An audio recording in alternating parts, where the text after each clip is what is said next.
After my video on the curse of the Minnesota Vikings, I saw people talking about a supposed origin for it, one that I had kinda disregarded for some reason before, so I figured we'd address it here, for one last curse, a little bonus curse for you. Previously, I had said that whatever cursed the Vikings likely dates back to their early days, and this would support that idea. For this, we need to go back to the very beginning of the Minnesota Vikings, as well as the American Football League, the AFL. In the late 1950s, the NFL was growing in popularity, but hesitant to grow in the amount of teams it had. So a group of would-be expansion teams from cities wanting to have their own franchise essentially created a new league, the AFL, under the lead of Lamar Hunt, who was also the owner of the Kansas City Chiefs, although at this time they were called the Dallas Texans. A number of cities were chosen for this new league, and it featured a lot of AFC teams you know today as the original lineup. Patriots, Bills, Chiefs, Broncos, Titans, Jets, and Chargers all had their origins in the league's foundation. When the AFL was first formed though,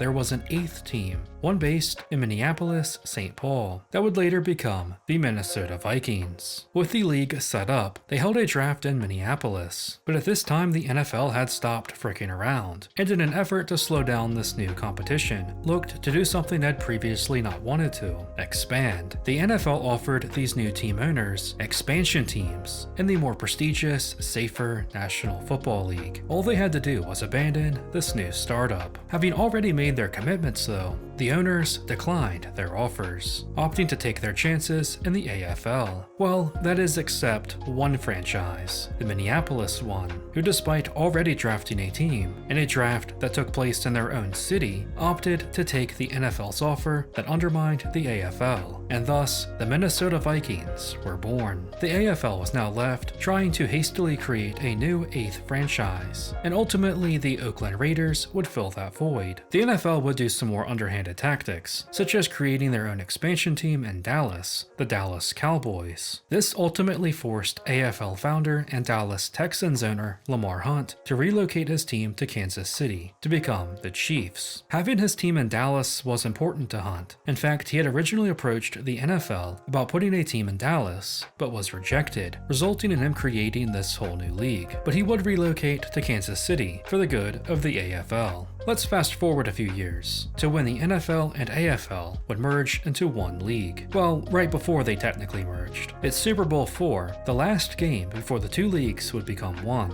And who should happen to be playing in that game? Lamar Hunt's Kansas City Chiefs, representing the AFL, and the Minnesota Vikings, representing the NFL. Despite the Vikings being favored, it was of course a dominant win for the Chiefs, their first Super Bowl, the only one in Lamar Hunt's life, and the win tied the Super Bowl series up 2-2 between the leagues, making them go into this new era as more or less equals. I already mentioned it before, but the Vikings would go on to lose 3 more Super Bowls. I think this is a very good explanation of the curse, as it has its origins in the foundations of the team before it was even named. The birth of the Minnesota Vikings is rooted in treachery. They turned their back on their peers, betraying them in an underhanded way. For that, it's clear Lamar Hunt and the AFL have cursed them. They will never have playoff success, and will never best the AFC in the Super Bowl. I think this is the strongest curse in the NFL, as unlike many others, there's no clear way to beat it. Like Judas, the Vikings are trapped in the ninth circle of hell, punished for eternity for their treachery. Please, Mr. Hunt, show some mercy. And while you're at it, can your Chiefs piss off for a while? Thank you.